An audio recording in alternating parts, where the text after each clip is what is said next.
iş ya.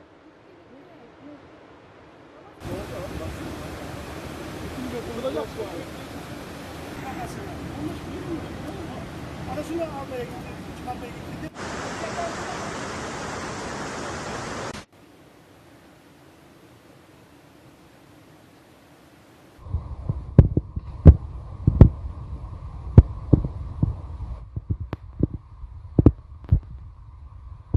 Gider abi gider.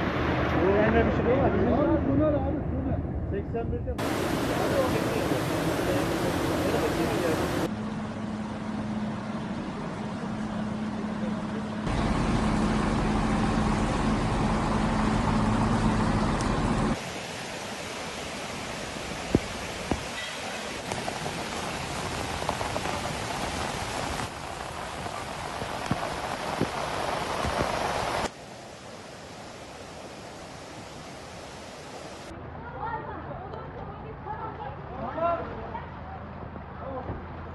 Tamam hadi sen geç oraya.